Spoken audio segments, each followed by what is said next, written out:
Good evening and welcome to the second of two Inside Government shows tonight for the fall 2016 semester here at CU Community College and broadcast on Time Warner Communications, Verizon Fios, the Auburn Regional Media Access, ARMA, as well as Win 89.1, the college's radio station. I'm your host, Guy Cosentino. Last month, after a hot and dry summer, the Auburn School District reopened its doors back up to its students, some 4,200 young people. While schools may have been closed to most activities this summer, that did not mean that the district was not working.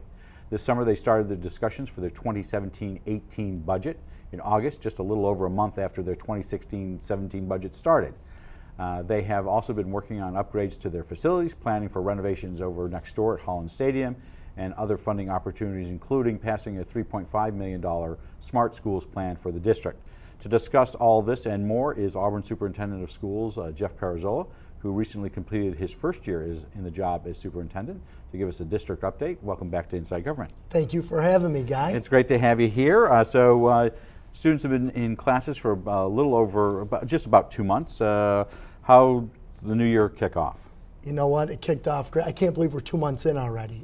It just goes so fast. Every year we're wrapping up our fall sports season. I'm going to be headed into the winter sports season in a couple of weeks. But it's been a great start to the year. Any big changes between years? No, not really. We didn't have a lot of the capital project work going on this summer, just because, SED approval takes so long. State Education Department. Yes, State Education Department. The approval takes so long that by the time we got the approval, we didn't want to go out to bid because we knew we weren't going to get. And these are things we're going to talk about in a bit with some phase 3 items. For you, it's now you got a year under your belt as superintendent. Any changes this year in how you've operated? Again, last year I got to meet with a lot of staff members, teachers, teacher aides, custodians, administrators. Took a lot of notes last year, and currently right now I'm setting up work groups and meetings with committees to look at what's working, what do we need to improve upon, what do we need to tweak academically. Anything off the top of your head where you'd like to put some focus? We're looking at the inclusion and how we can tighten that up and make that even a better model. When you say inclusion, how so? Our co-taught classrooms. Okay. We have special ed and general ed teachers at the elementary level, co-teaching, and our curriculum. So, I think we need to look at that, make sure that we have it staffed correctly, and making sure that our special ed students are receiving the same equitable education that everyone else is. Any other priorities for 2016, 2017? I really want to look more at pathways for children. Again, we look at our graduation rate, and I know, Guy, that in the newspaper it says that our graduation rate is around 70%. From the district, but our high school graduation rate's about 80%. And that is the difference between the state and what the citizen or the post-standard prints and what you have is because of how people are calculated in those rates. Am I correct? Correct. There are these complicated cohorts, which we're not going to get to because both of us will go to sleep here, and that's just not attractive. But there are these complicated measurements where there are time periods. So if a student falls out of that time period, they don't count. Correct. Though they may walk across the stage when you have graduation. Correct. Okay. So just for an example, this summer we had 19 students graduate. So instead of graduating in June, they graduated in August. But they will not count towards our graduation rate. Is there any way the state will ever change that data? We're continuing to have conversation. Because it makes everybody look bad. It's just not. It's not Correct. just. Yes, there are some districts that have 90% rates, and that's great. But for the vast majority of districts, whether you're in New York City or upstate New York or a rural school district, it's still a lousy number. It is, and it's not accurate. And not only is it not accurate, they give you the district graduation rate instead of the high school. We can only control the kids that are in our high schools. So who would be in a district? So a district would be somebody who might be at whether it's Tyburn or another school? Well, like Cayuga Centers. Okay. So our residential kids. The old Cayuga Home for Children, for those who may not remember that. Correct. Okay. So those kids would be included in our district-wide. Incarcerated youth, students that actually are placed in other educational and programs. Does that impact your aid? You know, I'm not sure how that impacts the aid, Okay. but it does impact the graduation rate. It does. And, you know, so again, you know, the state says we give kids until they're 21, but yet they don't. Data-wise, they don't. That's right, but data-wise, they don't. The state having two different policies and implementing, we'll get to that. In fact, let's get to that. That's the 2% tax cap issue. We'll get that in just a second. On the budget front, back in August, your board started looking at 2017, 2018, which is, you still have to get your budget approved about 8 months from now. Correct. Why did you start in August? You weren't even, you know, a month and a half into your new budget. Well, you know, I think it's important that we are very proactive with budget planning, and instead of waiting until December and January to do that, we need to get off the ground running. So we are starting to take a look at different items. We actually looked at a general scope of staff the first time we met. We actually met 2 weeks ago after a board meeting at our second budget workshop. We looked at operations and maintenance, and tonight we're going to be looking at the administrative portion after our board meeting. So when the district mainly gets its funding through two ways, am I correct on this? This is either property taxes or state aid. Correct. So unlike the county, which is looking to go maybe possibly around the 2% tax cap for revenue, you don't have an ability to charge fees, do you, for the vast majority of your services? The only time we would charge fees is if our budget was voted down, and we had to go on an austerity budget. Then we would have to charge fees, like to use the gymnasiums and those type of things. But no, when we're not on an austerity budget. That happened back in 2007 when our budget went down. But for the vast majority of districts, charging fees, No, absolutely not. You can't do that. Absolutely not. So when it comes to state aid, the largest chunk is foundation aid, am I correct? Correct. What is that? Well, the foundation aid is actually it's a formula, in which Designed by government. which nobody can figure out. Okay. And which has been frozen since 2007. So the data that they've been using in that foundation aid formula is actually out of the 2000 census. But Auburn was reclassified as a district about High 2 needs- years. high needs district. That did change how much money you get, correct? It does, but it still doesn't take our poverty level into account. So how much does Auburn get from the state, roughly, whether it's foundation aid or all aid, roughly? Oh God, it's millions of dollars, of Okay. course. But since 2007, we've lost about $50 million in foundation aid. Last year alone, we lost $5 million because the foundation aid formula is not being calculated And this correctly. is separate from all of these lawsuits, that, whether it's the one in Utica, Rome area, or the one in New York City. This is just normal conversational, our aid formula doesn't work. This is not with the district suing anybody. Am I correct on that? Correct. So Senator DeFrancisco was in your seat just about a month ago today, and I asked him, I said, last year or this April, there's a big boost to school districts at the last minute, which allowed you not to have to either make cuts or go over the tax cap. I asked him, do you think that's going to be the case in 17-18?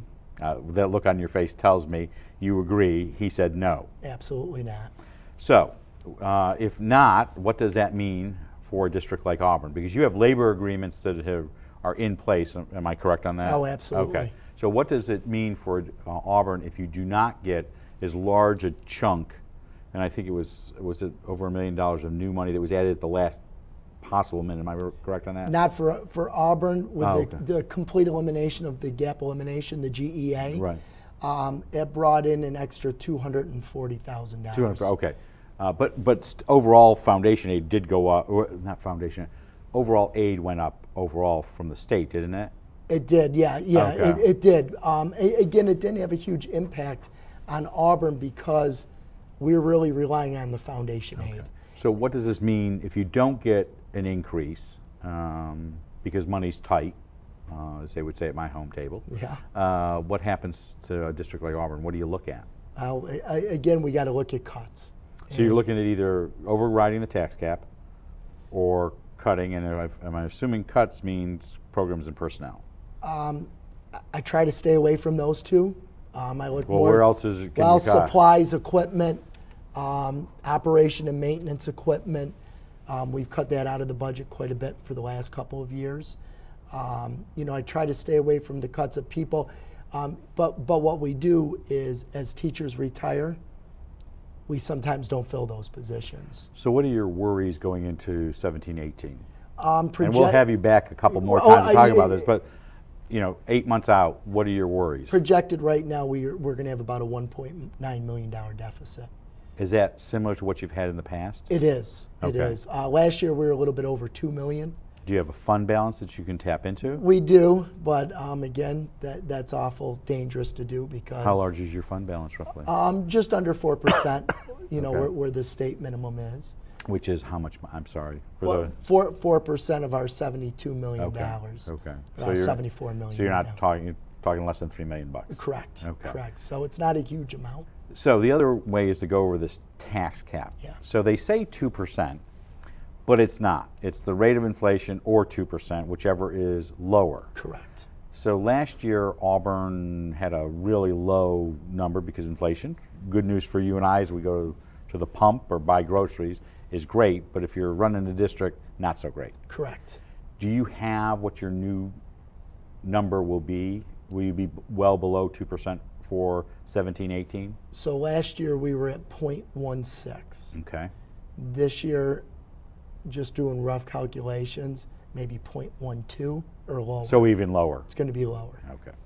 And you'll come back in February. Yeah, and I'll bring Lisa with me because we love to do the finance. So let's change gears a little bit. West Middle, when you were on last time, you were in the process of waiting for some documents from the state regarding West Middle and Unity House and 2+4 are going to take it over. Where's that project stand? We look at the closing date being in December. So you're going to end before the end of the calendar year. That is our hope. That it's gone from July to August to October, and now it's December, but they said they got the final paperwork in.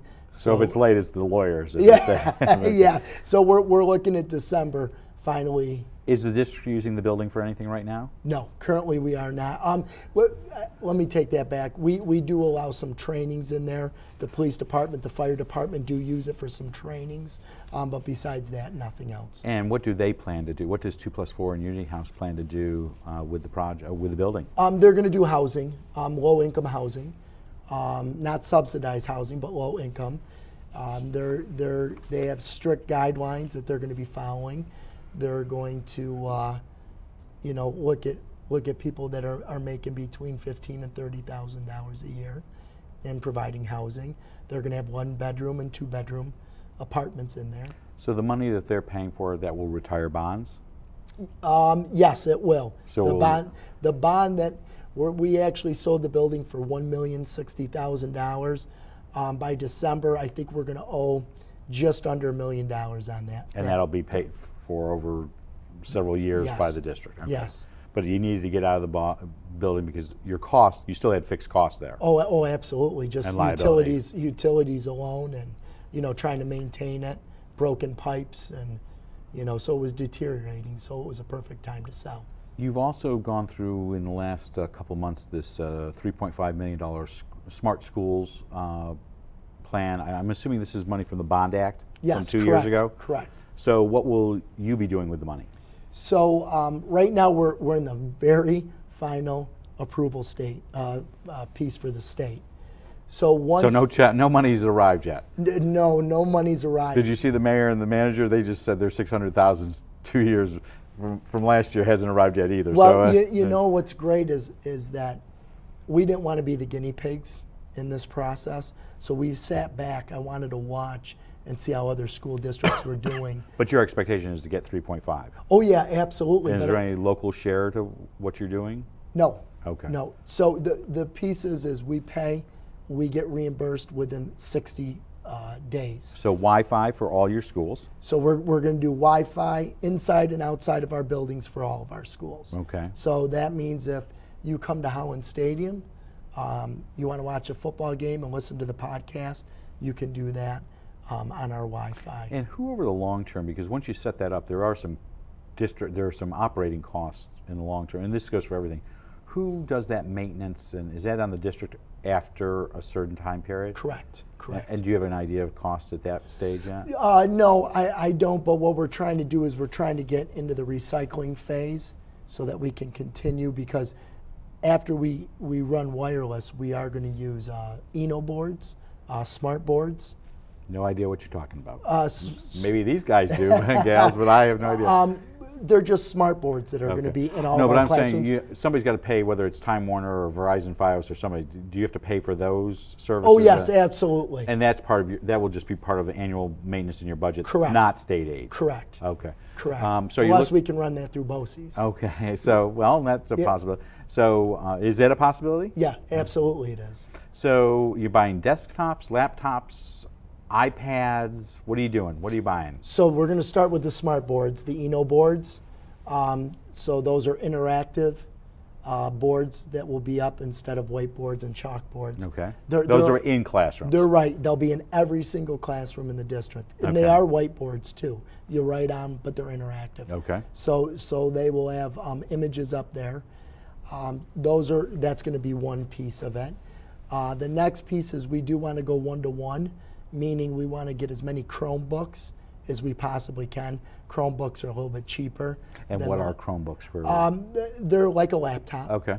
And they got Google Docs on them. And students can take them home?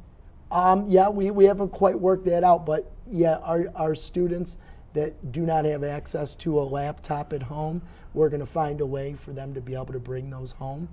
But for them to get on the internet, there's always this issue of a digital divide that we've talked about. Correct. Where while your schools might be Wi-Fi, which I think is fantastic, we do have the problem that many of our homes are not, because it's expensive. How do you get over that digital divide? Or is it that these Chromebooks are going to have to be used for non-Wi-Fi things? So I've got a couple of ideas for that as well that I really haven't even gone over with the district. Okay. So, but again, do you see something like this starting to be implemented in the spring? We hopefully will be starting to implement this right after Christmas break. So I'm when we hoping have you this back winter. in January. I'm hoping to be well underway by then. So the project that you haven't started is next door at Holland Stadium, which is to make upgrades, but primarily turf. Correct. When do you see that project commencing? Again, that's going to be up to the state. You know, we're looking at hopefully having approval as soon as possible. Going out to bid within March, April, May sometime. So your hope is to commence construction next summer? Oh yes, absolutely. And will you be? Is the expectation to do this so that you would be ready for the fall 2017-18 season? Correct. Okay. Correct. You know, the balance there is we have lacrosse, and then you go into soccer, football, field hockey. So we have three sports: girls field hockey, boys and girls soccer, football, playing in Holland Stadium. But you don't want to take away from the lacrosse team. So if there's a way that we can start digging after we get the majority of our home games done in lacrosse, that would work out perfect. So if we could do... So are you working with the other schools to front load your schedule or back load or whatever we haven't started that yet because we're waiting to hear back from our architectural firm of when we're going to look at getting this approved. How much do you think this will cost? Well, we went out for $2.8 million. So how much will be state aid and what will be local, roughly? 70. Well, it's going to be 83% is state aidable, so it's 17%. So you're talking about $300,000, $400,000 that you may have to pay out of general funds or bond for. Right. There has been some question about materials. This has come up Yep. not only in this project but all projects, it seems, when the issue of turf comes up. And then the EPA has gotten involved, not again in Auburn, but with some of the materials. What's the issue? So again, it's the crumb rubber issue. Crumb rubber is what? Crumb rubber is grind up tires. Okay. That goes through a cleansing process. That it's ground up. Yes, there's no steel in it. There's none of that. No radial tires. No radial tires. It's clean rubber that goes through a sterilization process. carcinogen-free. It doesn't have any carcinogens in it. So why is the EPA looking at this? Just because they've gotten so many complaints? Well, the complaint is from actually a coach out in Washington State who did her own study of kids coming down with some type of cancer. She's making the connection to crumb rubber. It's not happening anywhere else in the country. Do you think the EPA will come out with their findings before you go out to bid? That was the hope. Was what we heard was they were supposed to come out with their findings by December. Okay. So that's is your plan still to be crumb rubber? Correct. Right now, we're moving forward with crumb rubber. I am looking at other type of infills, just in case the report does not come out in favor. Are you concerned? No, not at all. Okay. You know, but we, just so you know, we are doing our due diligence. We're continuing to keep informed of where they are with the reports, but we also are checking out different types of infill. We went to Fillmore Central School District last week. They have a infill called EnviroFill. It's a sand with an acrylic coating on it. It's actually green in color, really attractive looking, but very abrasive. Okay, so when you do this, I'm assuming that once you put a new turf field next door at Holland Stadium, that everybody who practices up at Auburn High School will want to use this field. Correct. Isn't that a great problem to have? Well, it is a great problem, but how are you going to deal? So, do you see a lot of things shifting from the high school to this field?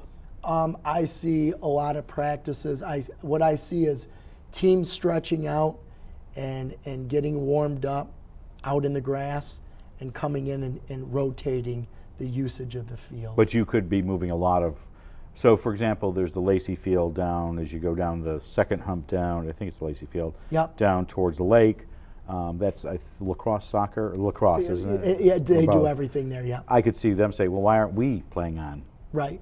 And so is it basically you're going to have a big schedule board? Absolutely, a huge schedule board. Dr. Tam Ray will be busy getting that schedule board together. You know, it's an exciting problem to have, it really is. But again, that field can be divided up into quarters, it can be divided up in halves. You know, even when you look at football practice, they usually practice in one end zone. They're running plays. Soccer can use half of the field as well. Okay. Field hockey will get on there. The other thing is too, we have lights there. So we can run practices from 3 o'clock, you know, till 9 o'clock if we have to. Some kids can go home, get their homework done, eat, come back for practice while the other ones are. You know, we'll have Dr. Durant here from the college, but one of the issues has always been, well, why aren't there scheduling back and forth? Well, and everyone looks at the normal schedule that Fridays are high schools, Saturday is college, and Sunday is pro when it comes to football. Yeah. What they don't mention is the other 4 days, which are all practices, which everybody wants to do. And it's easy to say, well, let's just schedule everybody during the morning. Well, that doesn't work with academic schedules. Am I correct on that? Very correct. So, yes. So I'm sure you're getting some pressure on that. You know, why aren't you doing more? Am I correct on that? Well, yeah, and you know that is going to continue. But you know, I want Holland Stadium to be the communities as well. We want Pop Warner football. You know, we want the soccer programs. But you have Pop Warner right now. You're still using Seward. It's Seward. Yeah. Do you see that moving over as well at some point? I see them playing games on there. Okay, but not necessarily practices. Right, and again, especially if they play on Sundays or later on Saturdays, you know. There's been a lot of talk, because it's campaign season, if you haven't figured this out. It is. Common Core. Nobody's for it right now. So Common Core, there's been this talk about changing the name, modifying it. Has the state made any changes to Common Core as far as you're concerned in the last 6 to 8 months for districts? You know, no, we're still pushing forward with what our original plan was. Is it still? Do you still have to do teacher evaluations? We do. We do. Are test results still a part of that, or has that been excised? That's been pulled out. You know, again, they're not going to come out with another evaluation system on teachers. We have an evaluation system. At least now, between now and November 1st. Well, and I think they're going to really take their time and get people together and not just try to roll out something. So Common Core is not impacting teacher pay at this point? Correct, it's not. Last week you had us, I think because you called me, you called thousands of people in the district, Staff Development Day. We did. What is that? So Staff Development Day is to provide professional development for our teachers. and our aides and our nurses and our custodians. So we provide professional development, and every superintendent's conference day is a different topic. This year we educated our staff on mental health disorders as well as drug awareness. And how many of these do you do in a year? I believe we have 2 full days this year. We have some half days that we do as well. So one of the things I thought was interesting, I got a call, I was driving back here to the college, and on my cell phone rang, and I of course thought it was daycare, but it was not, it was you, or at least your voice, calling everybody who's on a district-wide. Do you call everybody? I know it's a recorded message, but it's you personally. Do you call everybody in the district? I did. Okay. I wanted to make sure, because we do have half days coming up. There was some confusion on whether Friday was a half day or a full day off for kids, so I wanted to make sure. So is this a new tool for you, or a tool that you are going to utilize more often, these phone calls? I've been utilizing these for years. Okay. But it replaces sending your kid home with a note. It does. It does. And it's maybe a little bit more efficient? It's a lot quicker. And, you know, sometimes, I don't know how this happens, but students lose those notes. Wonderful. Wonder.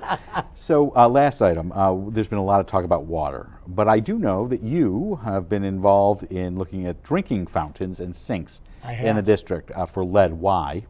Well, now it's a New York State law that we do lead testing in all of our buildings. So we were proactive though. As soon as the reports started coming out last December, I planned on testing. There's some southern tier school districts that had a problem. Right, so Ithaca was really the first one. What did you find? We tested all of our drinking fountains. We had a couple of issues. 2 fountains at Herman Avenue had very, very low, but still over the threshold, and 2 hand washing. So have you removed those? With the drinking fountains have completely been turned off and taped up. They're done. And the hand washing fountains, we're replacing those. So what was interesting to me was that you took part in these tests personally, going to the site, which I thought was interesting, if not odd. Yes, I got up at 3:30 in the morning and got ready and drove and met Larry Gruccio. Who is? And Larry Gruccio is our director of facilities. Okay. Him and I and whoever the head custodian was in the building, we tested every single water fountain. You just wanted to be present for all that? I wanted to make sure that I was part, and I saw exactly how the test was being done and that it was done properly, and I was the timekeeper. So. Our guest has been Auburn Superintendent of Schools, Jeff PIROZZOLO. We want to thank him for joining us, for giving us a district update.